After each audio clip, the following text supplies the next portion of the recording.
आम हातरे सबुज सुंदर आम सहर वृक्ष बंचिले आमे बंचिबा परिवेशर सुरक्षा पाई तांको पार्टीरू एमिति केते स्लोगान बाहरी पड़े सते कि गछ तांकर जीवन सेउ केही नुहंती।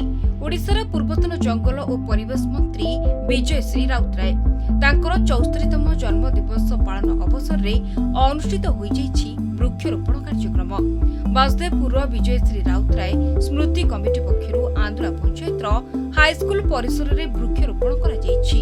धामनगर पूर्वतन विधायक राजेन्द्र दास और वासुदेवपुर पूर्वतन विधायक विष्णुपद राउतराय बीजेडीर युव सभापति जगबंधु खिलार ब्लॉक सभापति दीनबंधु दास और देवदर्शन दास जोगदे विभिन्न किस्मर फल और औषधीय वृक्ष रोपण करथिले।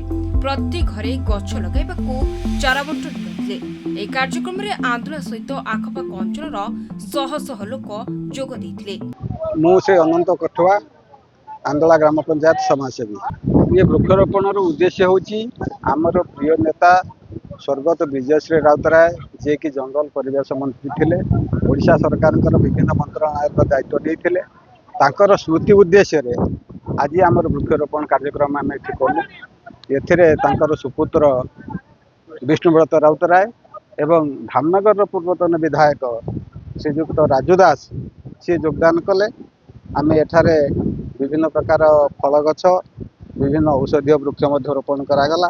शह शह संख्यार आम पंचायतर लोक एठारे उपस्थित रही वृक्षरोपण कार्य को सफल रूपायन कले। जगबंधु खिलार वासुदेवपुर ब्लॉक युव प्रेसिडेंट आंदोला पंचायत। उद्देश्य होची स्वर्गत विजयश्री राउतराय पूर्वतन मंत्री से तांकर आज 74तम जन्म जयंती अवसर रे आमर होची वासुदेवपुर टाउन हॉल रे विभिन्न कार्यक्रम करा जायतिला।